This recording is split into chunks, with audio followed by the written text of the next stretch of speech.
Welcome to this week's Future Toolbox podcast. We explore the Z to A of life skills, where each letter stands for a topic and essential tool to help you get ahead in life. Meet Jules and Mark, creators of the multi-award-winning Future Toolbox, and enjoy their straightforward approach to creating growth mindsets that help people turn their dreams into realities. Whether you're a teen in education, a parent, a teacher, or part of a community group, start creating positive habits from today. Hello and welcome to this week's Z to A podcast with myself, Jules, and the wonderful Mark. Oh, I'm still wonderful. Hello. Hello. Yeah, we're the creators of the Future Toolbox. Now, in our podcast, we pick a letter from the alphabet and a topic and discuss with you how you can use these tools to improve your own personal development and life and create the success that you want. So, Mark, enlighten us with which letter we've chosen today. Yes, so this letter, we have the second letter of the alphabet, which is B, and this week's topic, B for breathe. Breathe, and where would we be without breathing? I know, it's one of those things that you have to do every single day, otherwise, well, the day's not going to go too well, is it? It isn't. And we have a very special guest on today's podcast, my very great friend, the lovely Sarah from Lemonkind. Hello, thank you so much for having me, guys. I'm very excited to be with you today. I'm going to take a breath myself now as we ease into it. That's a very good tip already, isn't it? Good tip, I like it. We're getting the tips already. For our listeners that may not have come across you, explain what Lemonkind is and what it is that you do. So, my business is called Lemonkind, and I have a very wonderful friend who helped to sum up my business when I first created it about 5 years ago, and she wrote that my business is sweetening life sours with a squeeze of serenity. So basically, what it is I teach mindfulness practices and well-being tools to children and adults. And that's at the heart of my business. And the reason that I called it Lemonkind is lemons are yellow. They're my favourite colour. I think that's a very joyful colour. And also the kind element is that mindfulness is about being kind to ourselves as well as other people. But it's really learning techniques that we can help ourselves to find joy and be kind. Oh, a wonderful lovely, explanation. Because sometimes mindfulness can have almost like the reputation of being, I don't like this word, but mindlessness. People don't quite understand it. So, yeah, that explanation was really good. But yeah, tell us a little bit more about mindfulness and how we can use that. So what is mindfulness? So the way that I explain it is it's a collection of practical techniques actually that help us to come into the present moment. And the reason why that is so important is that so often our minds are occupied with things of the past. And we may go over and over conversations, things that we've done, wishing that we could change things. But actually we can't, it's in the past. And we may also find ourselves drifting off into the future with our plans or our endless to-do lists, excited things for the past even. But actually what we have, our reality, is right now in the present moment. That's the only thing that's real to us at the moment. And these mindfulness techniques help us to come into the present moment, to notice what is our reality, whether that is difficult, challenging emotions or the joy that we're experiencing as well. It helps us to notice more joy around us as we're present. And it really can help support us in our journey when we're trying to find ways to help ourselves feel calm, to deal with stress, to sleep a little better, to help us feel that we're building resilience in ourselves to be able to bounce back from challenges that we all experience as being human. And that's what mindfulness is. It's about being real. It's not about everything being rosy and thinking that every day is a wonderful day, because we do face challenges and we will still experience stress, but it gives us the tools to deal with them in a really positive way. That's really interesting, isn't it? Because we do spend a lot of time worrying about the past, but we also spend a lot of time worrying about the future. and the consequences of the past. So then we get caught up in losing the power of now, really. That was a book, wasn't it? The Power of Now. Eckhart Tolle. That's right. Yeah, Wow. there you Well go. done. Just name dropped to a fellow author there as well. If you don't be in that moment, you're going to miss so much, aren't you? Exactly. And I think that's what can happen, isn't it? Mm-hmm. What drew you to this practice? How did you become aware of it?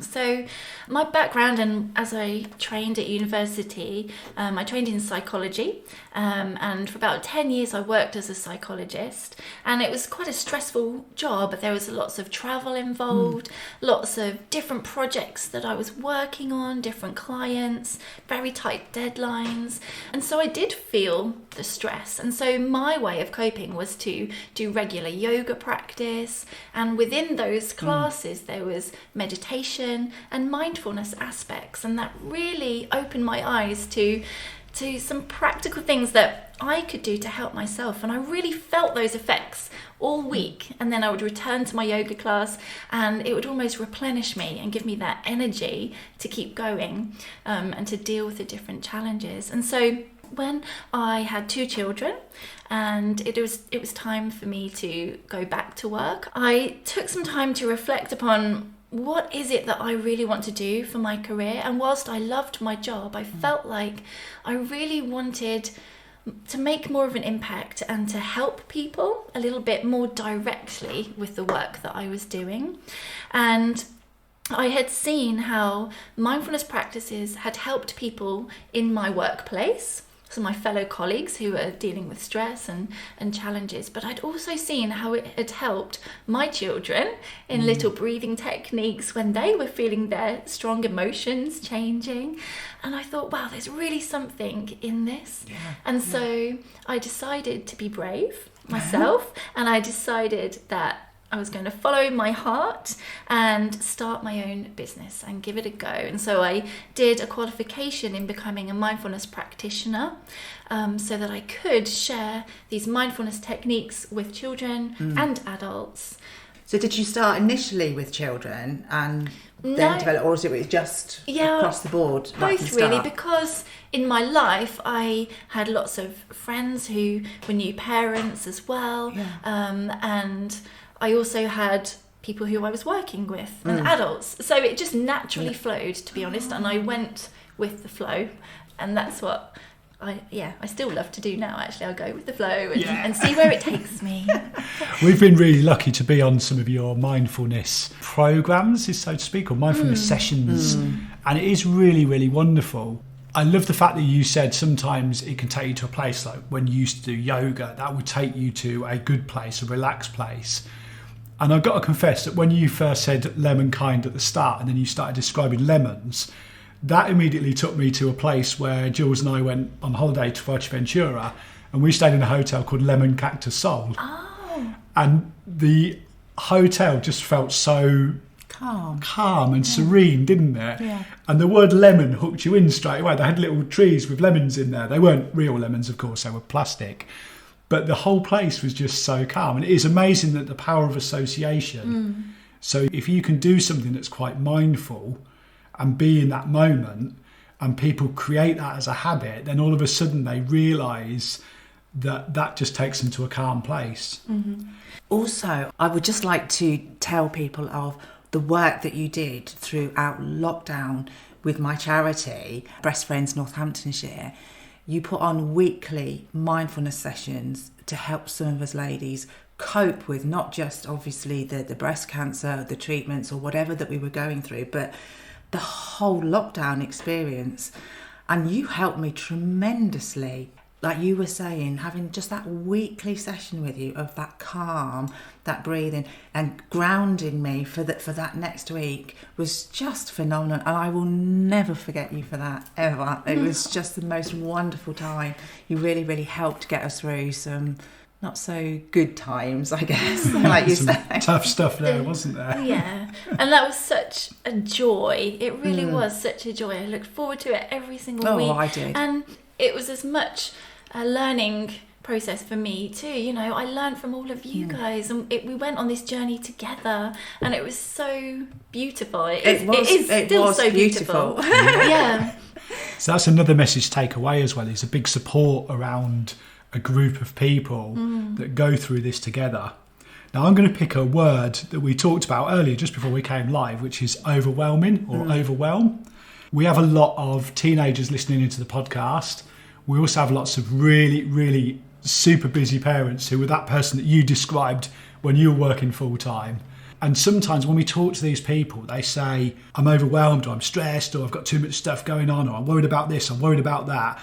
I just can't switch off. So first of all, what is overwhelm? What does that actually mean? And how do people switch off from it? Well, that's a big question, isn't it, really? So I know that the dictionary definition of overwhelm is to bury or drown under a huge mass of something, like water, or to have a strong emotional effect on something.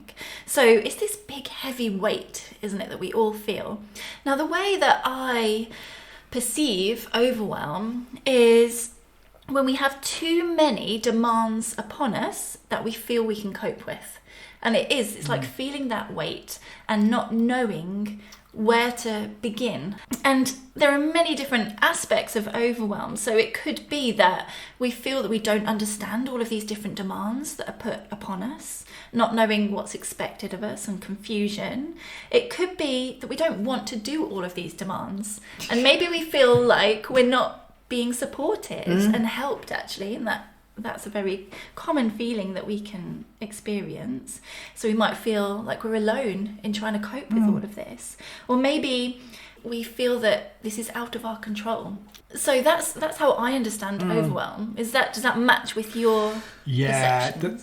That's just got me thinking about students who have just come to the end of sitting their exams. So we did a real feature on studying exams over the last couple of months. We're obviously into June now, and people are starting to get to the end of these exams thinking, oh my goodness, thank the Lord these are over. But now then the overwhelm could kick in and think, well, what if I didn't do this? I didn't answer that question properly. What if the invigilator doesn't like my exam? Oh, I didn't study hard enough. I wish I hadn't messed around too much. And then all of these things start beating that person up. And I remember being in that position at school myself, where I knew I hadn't revised hard enough. I knew I hadn't tried hard enough.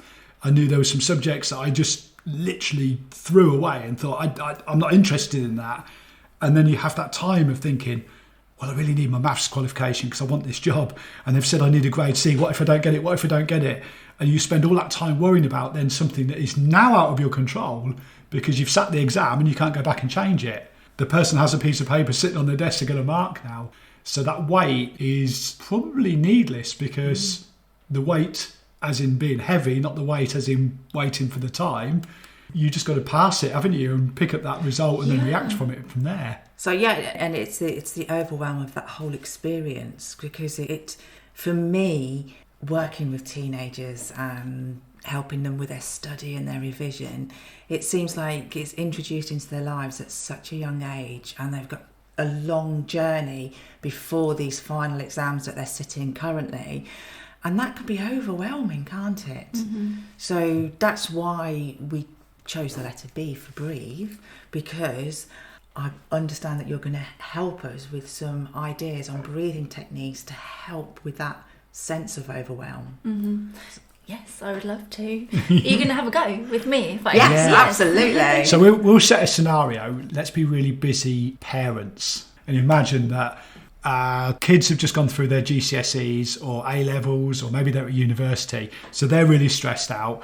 Our jobs are really busy. Life is really, really busy. We're commuting all over the country, or we're commuting to work every single day, doing all these extra hours. How do we switch off? Okay. And it's not necessarily about switching off, is it, really? No. It's about being more present and actually can we ground ourselves? And I know you mentioned that at the beginning, Jules. So the first thing that I do with every single breathing technique or meditation is to do exactly that, to ground ourselves. And so the way that I love to do this is literally to feel our feet on the ground. So can we feel, put our feet if on we the ground. uncross our legs and just feel your feet on the ground, because we are focusing on the point that is the furthest point away from our mind, our busy mind up here. And we're feeling our feet, just noticing any sensations that you experience whatsoever. And we're connecting to something beneath us that is unmoving, it's stable, Okay, it helps us connect to our center of balance to begin with. Yeah. Okay, and now let's just become aware of our posture. Okay, we're dropping into our body here. We're allowing our body to help us be present, and our body is such a wonderful tool to help us understand how we're feeling too, because it gives us so many signs throughout the day. Often we're too busy to notice. So just take a moment to notice how your body is feeling. Can you relax your shoulders down? Can you soften your jaw? Can we leave a slight gap between our teeth, even with your mouth closed? But what this does is it helps to soften your jaw. It helps us to breathe more deeply as well if we're relaxing the muscles in our face. So maybe imagine the tiny muscles around your eyes and your forehead softening as well. Oh, this takes me back Jules to some lovely times. Yeah. If you want to, you can close your eyes. I know Jules is already there. She's got her eyes closed here. And Mark now. Okay. And the first thing to do, it's not necessarily about changing your breathing to begin with. Let's just bring ourselves into this moment by becoming aware of our breath. And one way that I love to do this is to place our hands on our heart, on your chest or your tummy. And let's use the natural movement of our body as we breathe in and as we exhale as a way of us connecting to our breath. Just feeling that natural movement of your body as you breathe easily and naturally. Now in mindfulness, people often say, I can't meditate, I can't relax because my mind's so busy. But your mind does think, that's what we need it to do. But in this moment, if your mind wanders, just see if you can keep bringing it back to focusing on that movement of your body as you're breathing. Even if it wanders lots of times, keep bringing it back to this anchor of your breath in this moment. And now I'm going to invite you to breathe a little bit deeper. So taking a conscious, deeper breath and then a slow, lovely, delicious exhale. So really slowing down that out breath. And let's do a few more of these. So breathing deeply down towards your abdomen and then slowly letting go. Slowly exhaling, and each exhale is this reminder of how easy it can be to let go. You may feel your body relaxing with each exhale. And as we are slowing down our exhale, this is the magic breath really, because what we're doing is we're putting our body into what's known as rest and digest, or you're activating what's called your parasympathetic nervous system. This rest and digest in your body with this slow exhale. So maybe just do a couple more of these. Big breath, slow exhale. Okay, and then just relaxing your hands down for a moment. And that is what I teach people to begin with. It's this learning to connect to your breath in that moment. And we always have our breath with us. That's why it's so powerful. Wherever we are, you can connect to your breath. And if we can consciously breathe a little bit deeper, we can exhale slowly. That's the magic ingredient. How does that feel now? You've both gone very quiet on me. Yeah. For me, I immediately went back to laying on my sofa and listening to your sessions and just feeling that ultimate relaxation. Don't we? And I was just going to say that I thought I won't shut my eyes because I might fall asleep on the podcast and then that could be quite embarrassing. But then I switched off from it, and then it's really weird. As you were saying about things popping into your mind, I was thinking, what if somebody's listening to this podcast while they're driving? We didn't warn them beforehand. Oh my goodness, somebody might crash their car. But then they're intelligent people. They will work out that they probably don't need to take their hands off the steering wheel, put them on their chest while they're driving and close their eyes because you are intelligent people. Yes. So we do worry about a lot of things, don't we? And my mind slipped straight off of that onto something that was completely out of my control and then slipped back into the reality zone of, I don't think somebody is seriously going to be driving along with their eyes closed and their hands on their chest, are they? Yeah. We would hope not. Hopefully not. Stay safe, people. I do have another breathing technique if you want to know that today, which has a little bit more structure, and this can be great to share. Well, this is it, because there are different techniques, aren't there? And I think it's good to have have a few in your bag. So one of my other favourite techniques is called box breathing. So this is a very useful technique which is often used by people in the army. This is, if you imagine people in the army, they often experience high pressure situations, okay? But they still need to be able to think clearly and they need to be able to problem solve. Now, sometimes when we're feeling overwhelmed, it's really difficult to think clearly. It's hard to know how to calm ourselves, to problem solve. So we can use this box breathing technique, which is where we imagine a square. Yeah. So I'm sure wherever you are at the moment, you can perhaps see a window or you can see a piece of paper even. There's often lots of squares around us when we take a moment to pause. You'll often find lots as well in the exam rooms. So this is a great one to use when you're doing your exams. So what we do is we begin in one corner and we breathe in for the count of 4. So we breathe in as we go up the square. We hold that breath for the count of 4 as we go along the square. We exhale for 4 as we go down the square. And then we hold our breath on empty for 4 as we come back to the beginning. So you just have to remember the number 4. And it's inhale for 4, hold that breath for 4, exhale for 4, and then hold on empty for 4. Now, the reason that this is so powerful is because it encourages your mind to focus on something because you're counting, okay? You're visualizing the square, and again, you are having the same effect of the calm breathing. So your body will start to relax as well. You'll notice that change in hormones in your body as you start to let go and you're exhaling. So box breathing is one of my other favourite techniques. Really good ones. Yeah, I really like that. And I remember somebody calling it the 4x4x4 technique once. That's quite a powerful one to do. And again, probably not trying to put too much risk on it, but you could do that one whilst you were driving as well, couldn't you? Because you could focus on it if you're maybe late for an appointment. People get stressed while they're driving down the motorway because it's really busy or because there's a snarl up in the traffic or whatever. And as you mentioned, you're in the exam room, you can do that one. This is one that you can literally do anywhere without having to worry about maybe anybody looking at you or maybe thinking I've got to close my eyes, it's dangerous or whatever it is. Yeah. The power of that breath is incredible, isn't it?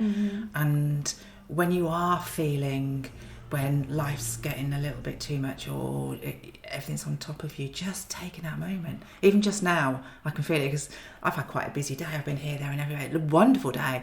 But just having that moment, it's just amazing, isn't it? Yeah.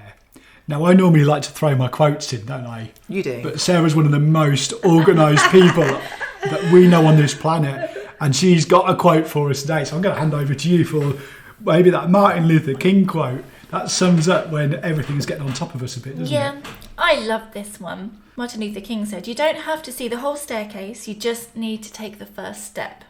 And so often it comes back to your point of when we're finding ourselves racing off into the future. What if this happens? What if that happens? But the future isn't here yet. We don't know. Nobody knows what the future holds. All we need to know is come back to right now and just try and take that first step. Good old Martin Luther there. You don't have to see the whole staircase, you just take the first step. And the first step is generally the hardest one to take sometimes, isn't it? It's about finding that courage inside of you. Oh, that links to another one of my quotes here, go on, Mark. go on. We've got another quote. By Van Gogh, who said, "What would life be if we had no courage to attempt anything?" What it would life be. That's brilliant. These guys, they knew a lot of stuff, didn't they? These people that came up with these quotes, they were clever people. Yeah. I've got a question for you both then. Okay. We talked about overwhelm. We've obviously calmed ourselves down. But when was a time where you felt really overwhelmed and the world is getting on top of you and you can't cope? For me, the worst is when I feel that, as you were saying, I've got so much to do and I can look at maybe my to-do list or think, well, I've got to get this done, but then I need to go and do the shopping, or I need to go and pick somebody up, or do so many things, and then I can't focus or pick the one that I need to do first, and it gets me to the point where I can't focus and I can't actually think straight. I really cannot think straight. I can't make that decision. I can't do anything. So I have to take myself away from the situation and maybe just go for a walk around the block, a bit of fresh air, some good breathing, and then I can come back and say, right, okay, what is the most important thing that I need to do right now? and then I'll focus on that and I feel so much better. But yeah, it's a horrible feeling, isn't it? What about you? It can be. Oh gosh. So I was thinking about this on my way here, and it took me back to when I was doing my A-levels, and this is probably where I felt the most overwhelmed. So I had finished my A-levels and I was on my way to go and get my results, and we went to school to pick our results up. And I remember very vividly sitting in the car park in my boyfriend's car, and I just started crying and I couldn't control it. And I thought, what's going on? Because I'd felt fine. Well, to be honest, I think I'd been ignoring the feelings of overwhelm. And it was in that moment when I was about to go and get my results, it just hit me, the reality of it all. And I had all those feelings like, what if I did mess up my A-levels? What am I going to do? I don't have another plan. I'm supposed to be going to university. What will people think? And I couldn't move out of the car. I needed to just take a few minutes. Boyfriend had no idea what to do, bless him. He was like, come on, we need to go in. But I did calm myself, and not as well as now because I know some different tools now, but I did. And I remember that moment and it felt so hard and overwhelming. But over the years, I have learnt these techniques, and I still feel overwhelmed like you, Jules, when I have so many things to do. You can feel it building, can't you? Yeah. Yes, yeah. But I read a wonderful book by Oliver Burkeman. I don't know if you guys have read this one. It's titled 4,000 Weeks. Have you read this? Oh, you need to read it. Okay. But this is about, a lot of it is about overwhelm. And he writes about the fact that we often think, right, well, when I've finished this, I'll be happy. Or when I get past this point, I'll be able to relax. But we're always going to be busy. We will always be busy. And it's about really coming to terms with that and accepting that and being at peace with that. That then you can think, okay, yeah, I am busy. And actually, lots of people around me are busy. But what I need to do right now is prioritise what's the one most important thing I need to do now. Yes, and that's where I need to get to sometimes, is what is the most important thing that needs to be done. And, you know, quite often it might be that I don't do any of it because I'm clearly in a place where I feel quite stressed, I feel quite panicky, and maybe I just don't need to do anything or do something completely different before I can go back to all that list of things to do. What about you, Mark? Yeah, well, obviously, with suffering a brain injury, things can get quite overwhelming. And I find sometimes that even simple tasks can be. So filling in forms, following something that's in a sequence when the sequence doesn't make sense. Or even worse, if something interrupts the sequence.